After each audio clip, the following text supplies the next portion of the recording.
So for this next session, we have Geeth Demel from IBM, who's going to be talking to us about AI-driven knowledge discovery.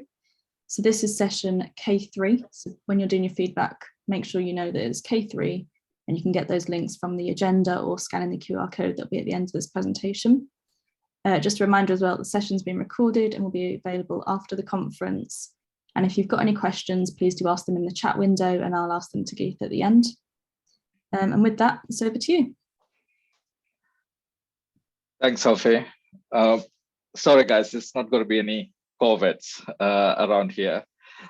Greg really knocked it out of the park. But my expectation here today to just to give a little bit of introduction around the work that we do within IBM Research, and especially to pick on a couple of technical projects that are happening on.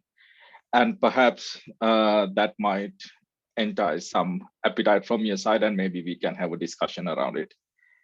So to begin with, I thought I will give a little bit of an introduction to myself. I'm originally from Sri Lanka. Mark asked me earlier, where am I? Well, I'm just off Manchester. Since Sri Lanka is too nice and warm, I decided, I'll come and stay in Manchester. I'm active research in the artificial intelligence field. As a job, I'm a research scientist, but I also manage a group in the UK research team. I have worked in academia, industry, and government sector in different research roles. But primarily my focus is using different kinds of AI techniques for discovery tasks. I have published in conferences, journals, and I have a number of patents. But outside of all of that, I really do like reading and cooking. If I'm not doing this job, I probably will be actually working in a kitchen. And like anyone else, I probably do consume a little bit more than streaming, especially during this lockdown period. With my job, I have done a variety of roles and specialize in multiple different technical areas. As the image shows on here, right? I have done a lot of work around Internet of Things, how to generate policies for it, how to describe the data coming out of that. But also in the latter part of my career, especially here in the UK team, I have focused a lot more around things to do with material discovery, how to accelerate scientific discovery, and to support domain scientists. To begin with, let me tell you a little bit about IBM Research and the things that we are passionate about. This is the latest screen grab I did from the IBM Research side. We broadly specialize in 4 areas. And all these things are in support of different businesses that we interact with. Something I really loved noticing about GSE, this is actually my first introduction to the society. It's just the ethos behind the group where you want to co-create technology for the real world problems, given all the complexities we find. So in our research division, we tend to look at what we call hybrid cloud. This is the combination of classic public cloud environments with on-prem. I know that in the latter part of this week, there'll be a lot of discussions around ESET systems and all these things where you can run some proprietary calculations. But how do we combine this in a secure manner is the focus around that. But the area that I tend to work a lot more is around AI and what you see as sciences. So in the AI, we tend to work a lot more on foundational sciences, especially around natural language processing, which is part of my presentation here today. And also we look at understanding complex data, which is going to be the second part of my work. But we also have like some specialist AI hardware examples. For example, if you think about a Chilum processor that we have, could be quite interesting to the community here because This is a CPU, not a GPU, it's a CPU that can enable you to scale up, especially things like fraud detection in real time. The newest addition is around quantum, which we have been dabbling for good 5 years, but there are some specific industry applications coming up. Especially for us here in the UK context, our research team tend to look at a lot more to do with chemistry and physics simulations. It is quite surprising, personally, for me to hear when I was getting introduced to the topic that even with the high-end, high-performance computer systems, you can't even model one molecule in chemistry field to its entirety. So quantum perhaps will provide us that opportunity. And as I said, in terms of sciences, we work a lot around technology to at least in mitigating the climate change, how businesses can adapt to that. But we also look at foundational sciences like mathematics and physics.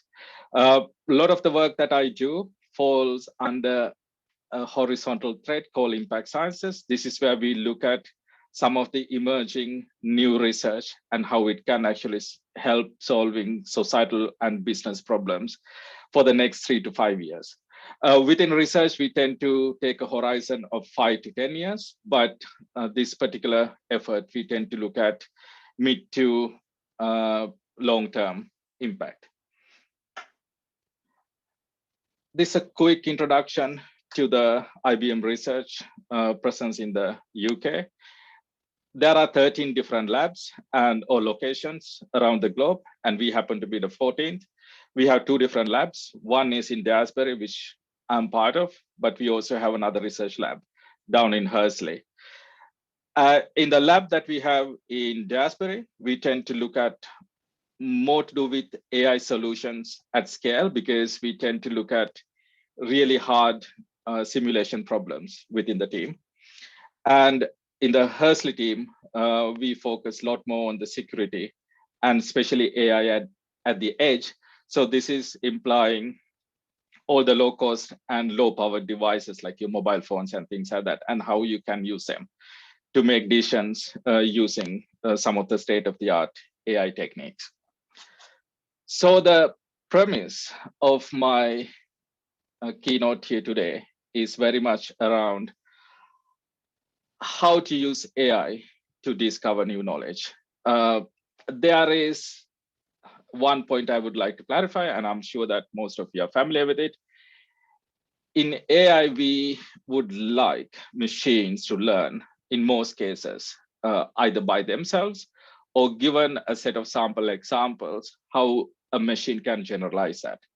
And this is critical because if you look at on the right-hand side, you have this variety of data sources, from unstructured data to structured data in tables. But the way we end up comprehending about a specific domain is by understanding the knowledge coming out of these different sources. So a lot of the work that we are doing is basically developing or researching on these nuts and bolts around the AI tooling, so that we can make sense about data, but also automatically link them up, so that as end users, we can start understanding domains in a rapid manner. So let me dive into one of the key projects that I'm leading for IBM Research. This is very much a collaboration, hence you see all the people that appear in this slide. This is an effort among 6 different labs from US and all the way up to Haifa. Our motivation here is very much down to the fact that you hear everything in the current political or business context about how to reduce the carbon emission. But at the moment, it's only 1% of the carbon that is produced at a point source. This is like an oil refinery or a vehicle or anything like that.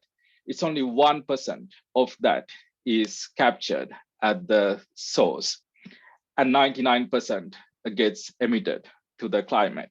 So everything that we say about meeting all the targets by 2030, 2050 may not be possible if we do not do enough right now to stop these emissions. But the problem with capturing carbon dioxide at the point source is that it's a very costly exercise based on the current techniques and the materials. They are either costly in terms of energy or in terms of absorption, so people don't necessarily tend to do this. So in this project, we are trying to discover new materials to rapidly capture carbon at the point source. The only way to do this is by understanding the existing domain about all the experiments that are happening. So for example, if you look at in the current research landscape, as well as in businesses, there are about 100,000 publications that come out every year on this topic.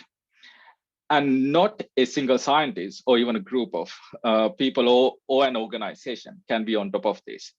So when you want to start discovering new molecules and materials to support these kind of tasks, you really need this fine-grained information at the fingertips of the scientists. And this is a problem that we are trying to solve. And how and what are we going to do about it is to create a scalable large infrastructure where we can automatically start ingesting huge amount of data, and the machines can make sense about how things get related. And I have a couple of examples in the latter part of the talk, and I'll show that to you.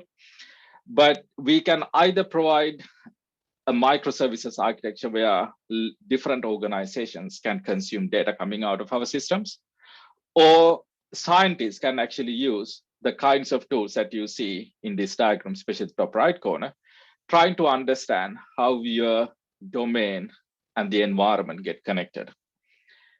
And how we do this is by specializing on a sector in AI. In my team, we specialize in creating domain-specific models using state-of-the-art NLP techniques, but we also combine some of the traditional machine learning, which I'll again talk to you a little bit later. And then the third component is that once you have the understanding about the domain and you have all this data, how you communicate that message back to the user. Because you can develop all sorts of exciting AI toolkits and techniques, but if you can't communicate what users can find from our systems, these kind of toolkit will never really be adapted.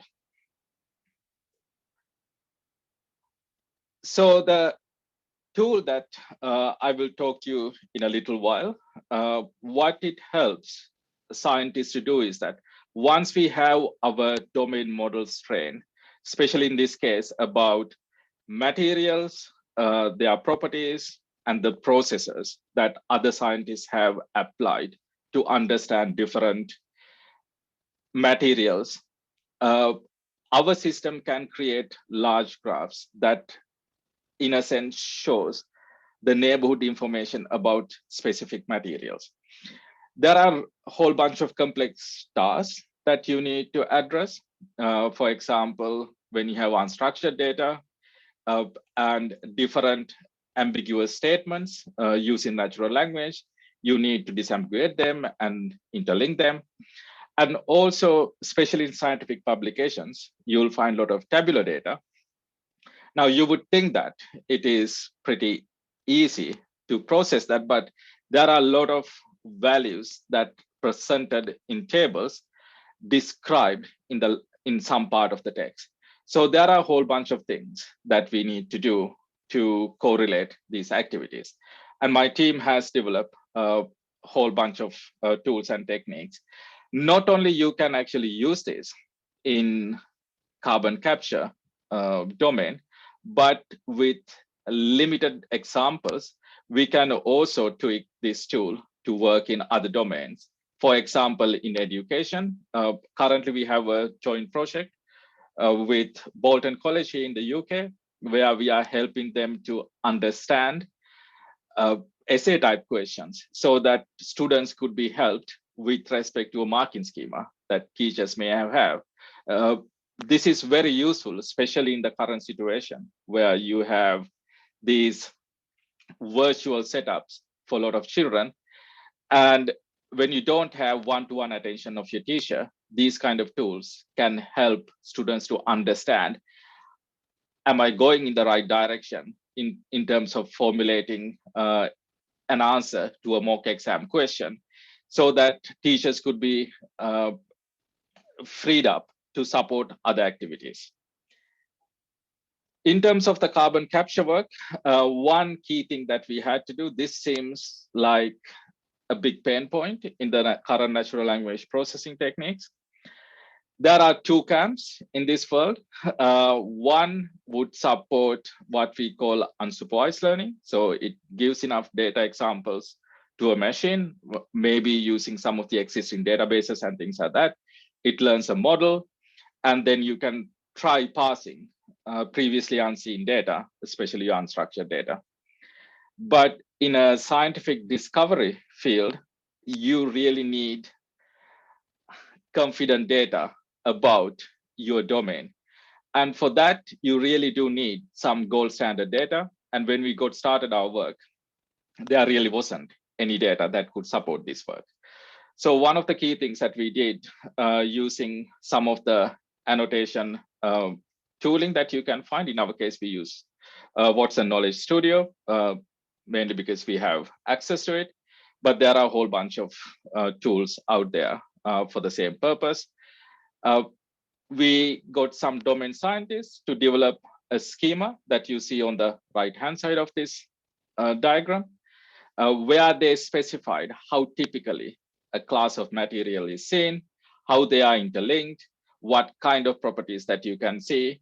And then we annotated about 50 document samples so that we can start getting some ground truth about what materials actually do matter in the current discourse with respect to material discovery for carbon capture. What are their properties, how they relate. Once we have that, we have a bunch of workflows that we are currently working on. This high-level diagram, in a sense, shows you the steps we are taking. A lot of these boxes are standard tasks. For example, if we start from top, you see a collection of PDF documents, which we pass through a toolkit, what we call CCS, but it's literally stands for content extraction. This is a toolkit that is available as part of research. Guys in Zurich team, they are developing on that. Once we have this extracted information, as we said, we use some domain scientists to get some gold standard data set about the work. And then we train a whole bunch of machine learning models. For people who may be familiar with language models, there are BERT-like vector models to describe natural language. But you also find similar things in chemistry, for example, called ChemBERT. These kind of models are capable of understanding the domain generally, but may not be able to understand concepts specifically related to carbon capture. So what we have done is to enhance those models and expose a set of annotations. Oops. Once this is done, what we do then is ingest huge amount of data into our system, which can use the models that we have trained, and it starts creating a large knowledge graph. CPS, again, internal asset, but you could think of it as any other graph database. The beauty of this particular platform is that it based on container systems. So we can easily scale it up and down. For example, recently, for a piece of work, I needed to process about 6,500 documents, and we could very easily scale this system up and down based on the needs. Once we have that, we have different ways users can interact with the knowledge graph. A lot of the work my team is doing at the moment is very much to support efficient query answering over these kind of large databases, which again, I'll talk to in a couple of slides.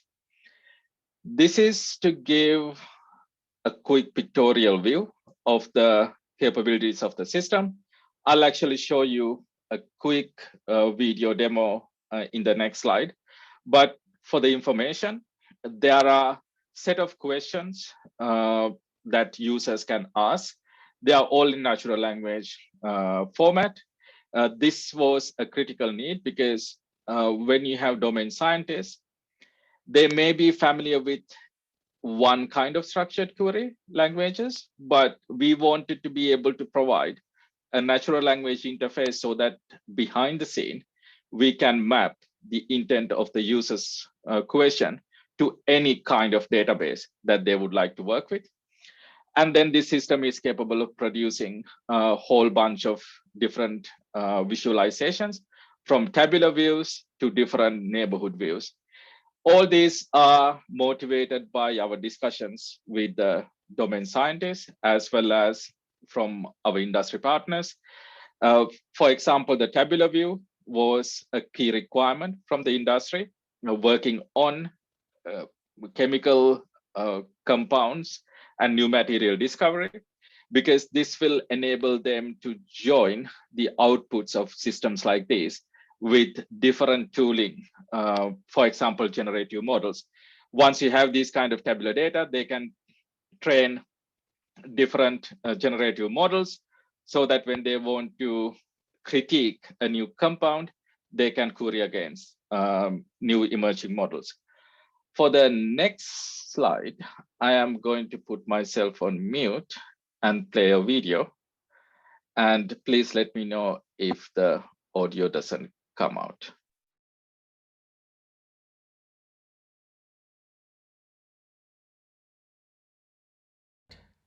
A material scientist wants to know about all the materials that can support carbon absorption.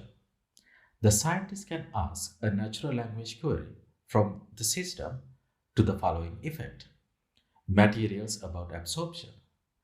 The system then converts a query to match the underlying information of our knowledge graph and returns the appropriate data. It does so by automatically interpreting the user question by mapping the question to the underlying data schema. The above question is identified as gas absorption, as our domain models are all about carbon dioxide capture. As you can see, the tool can automatically identify the kinds of data visualizations enabled by the underlying data. In this case, we have 5 potential views. A tabular data view that can provide information about the materials that can support absorption with associated type information and molecular structures. A frequency view that can show the temporal variance of results. For example, what materials are frequently researched by other scientists looking for information about carbon absorption. A neighborhood view that can show the bird's eye view of materials related to absorption. For example, in our case, it is shown that ionic liquids are related to gas absorption. We conducted user studies and design thinking sessions with scientists while we developed this tool. They identified the ability to quickly obtain neighborhood information as a critical enabler in the discovery process, as these links may not be evident at the point of the initial query. Using this neighborhood graph, the scientists can further explore the domain information. For example, the scientists may be interested in knowing more about ionic liquids or materials that have high carbon potency, such as metal. The user can also find the sources of the information that resulted in the generated knowledge by exploring the source view. As you can see, the findings are grounded based on 3 publications. The tool can also provide clues to the scientist wherein this information can be located in the source. Once satisfied with the search, the scientist can navigate to the externally hosted source for the complete information.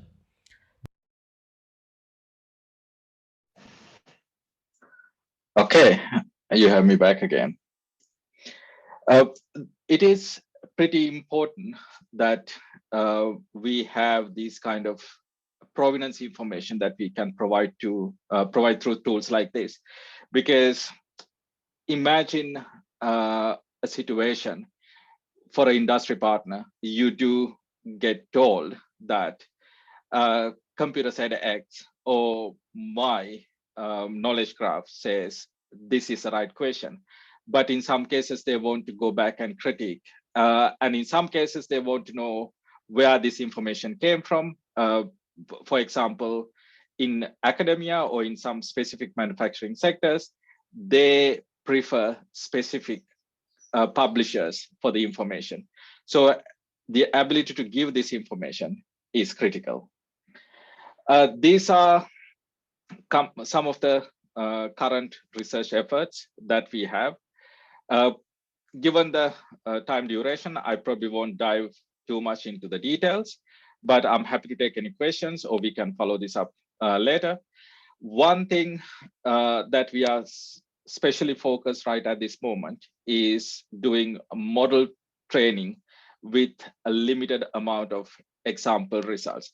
As I said, manual annotations can be very time consuming and probably one of the biggest bottlenecks of whether you are creating automatic knowledge graphs or even supporting chatbots. Developing the ground truth is always a difficult task. One of the team members I have in my team, who is a specialist in natural language processing, he's developing a new neural network architecture where you can provide some of the limited examples that we have about the domain. For example, compared to the current state of the art, we can use 1/10 of that data and then start approximating improved models.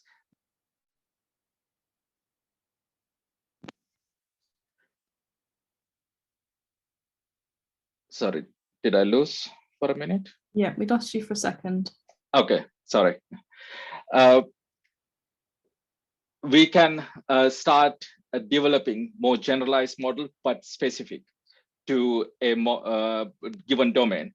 And this is some exciting results for us at the moment.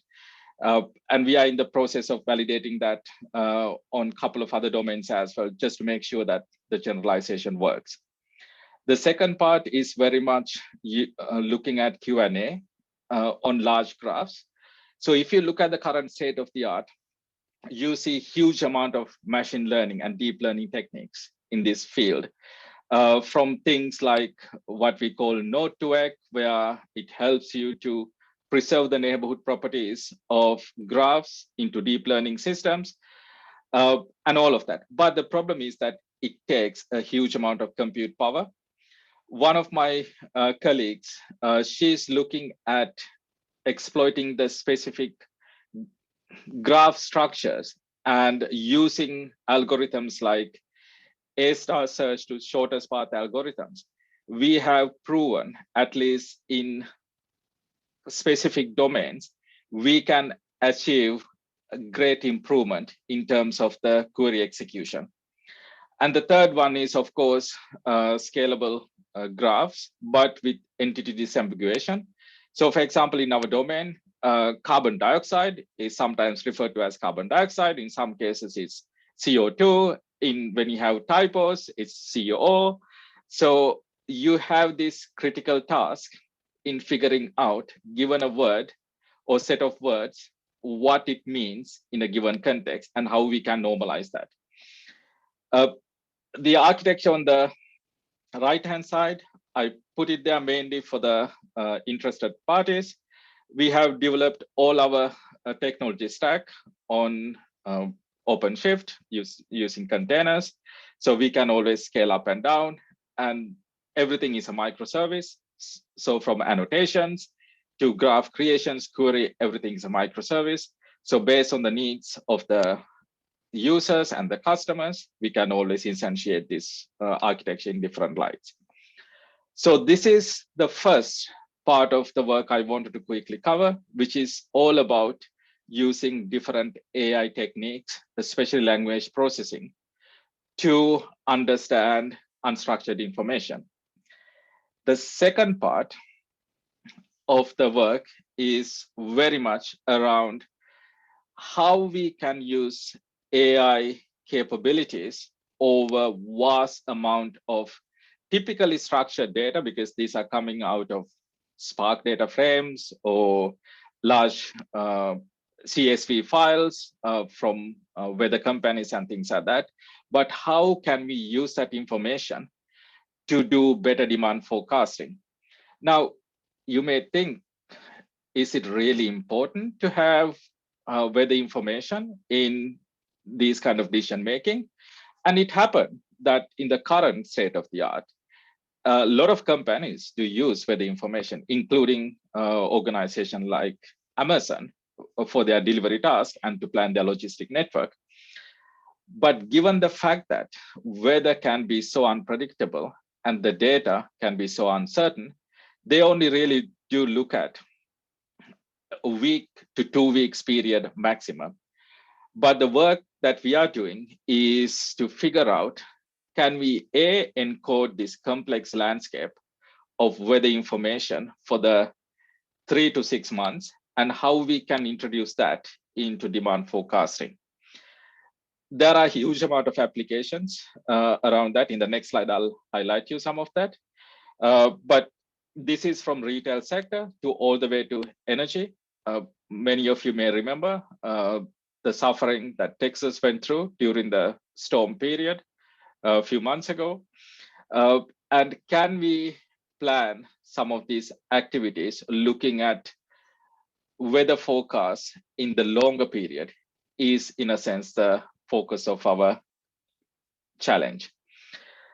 So for this, we have done a lot of market studies, looked at where the problems lie. For example, you can go read about these specific news items, but in the UK retail sector, apparently is about 300 billion, and 1 degree of change in weather fluctuates and translate into the same percentage in the retail sector. So if you don't predict your weather correctly, and if you are a degree off, then the impact to the retail sector is £3 billion. And these are big numbers. And as I also said, we had the problem in US with respect to the cold front, but there are a lot of information about how the heat waves could also affect. So the challenge is really for us, given all the capabilities that we talk with respect to AI and the compute power, how best we can model long-term weather forecast so that we can support in these kind of business cases. There are a huge amount of applications. If we can predict weather and introduce that into decision-making problems. So this is from supply chain to asset management. Like in our case, within IBM, we have a Maximo platform that can actually utilize weather information. When you want to do energy and load forecasting, it could be really helpful. And as I said, for the travel and transportation, because if you can plan your logistic network, thinking about your future weather impact, it could be a flood, it could be a storm. Maybe you can start stocking up your distribution centers intelligently so that you can meet the requirements of the local population. I have some results with respect to real data sets, which I'll briefly mention in a couple of minutes' time. I already touched base on this. The difficulty in getting weather into business applications is the fact that the weather is very complicated. We consume some data coming out of weather company on their predictions. We typically get 6 months time horizon, and for every single timestamp, we have 50 ensembles of possible values. So when you have this much data dimensions, it always makes it very difficult to make inferences over that. To make the matters worse, typically weather, product, and the store levels are interlinked and they vary a lot. So you can't really have very fixed models. These models needs to adapt. And also you need to have scalable means to introduce the data into the decision problems. And this is really what we are currently working on. This is our high-level architecture where we think we can help different industry partners. So at the bottom layer, you have a set of accelerators. We happen to call them discovery accelerators, but for example, Pairs, some of you may be familiar with it, gives scalable insights about geoinformation. And then we also have things like impact modeling frameworks. Then we have 2 levels that we are working actively at the moment. One is how to make data related to, given the complexity I highlighted about climate data, how best we can represent them and how best we can featureize them. Because it's also important to realize not every weather feature is important for every category.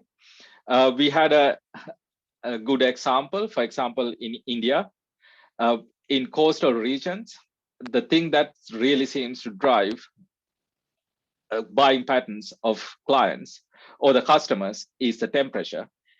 Before we got started, there was an assumption that rain is the biggest driver, but looking at and putting together multiple different data, it became apparent. So I'm talking about historical data, climate information, and other factors like holidays, festives, and things like that. It became apparent the key driver is the temperature. And we are also currently working on this whole idea around what we call climate to vec. So this is very much like word to vec kind of models, but looking at how to encode this massive amount of climate information into vector models, targeting specific products and categories, so that when you want to introduce climate into your business problems, you can start exploring the space well. There are a set of tools that we are developing on top of that. One key outcome that we have published and patented a lot in the recent past is what we call uncertainty-aware climate-informed neural networks. So this is a specific neural network that helps different organizations to bring their historical data, any other related data that they think is important, and climate information. And all this data is brought together at a feature level so that you can do things like demand planning, inventory management, especially things like out of stock predictions. All these things will, in a sense, help businesses to plan their logistic networks, sourcing of the raw materials, and to satisfy the customer demands. This goes a little bit more into the details. So on the left-hand side of the image, this is what I said our neural network architecture does. So for example, you have this historical data about your sales figures and how much people have bought in a specific area.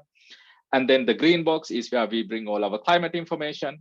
And then there are other external variables, like, as I said, the festivals, holidays, and so forth. What they help us to do is we can feed them into our neural network where we have our prediction model. They can then predict our green line for us. And we have shown in our recent work, which I will actually jump into the next slide, the improvements that we have actually achieved for the end customer.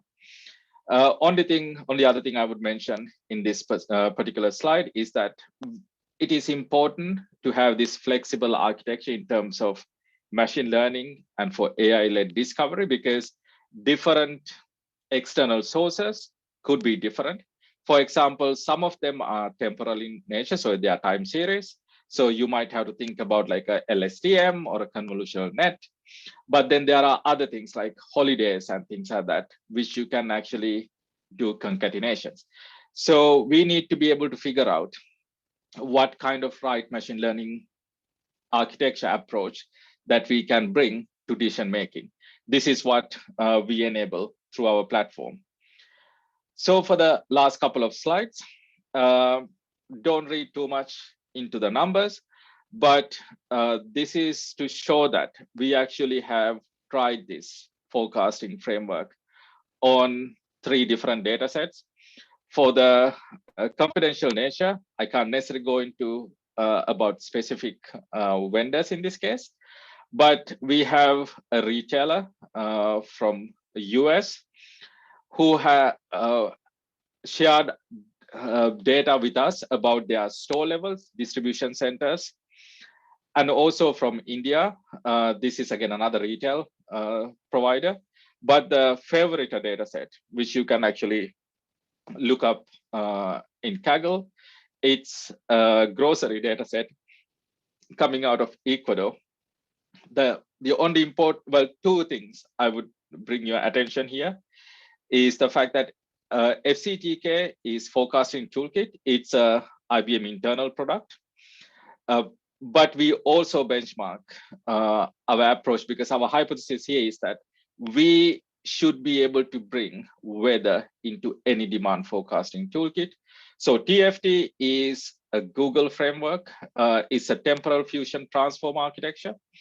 That's supposed to be the state of the art in terms of forecasting without considering any climate data.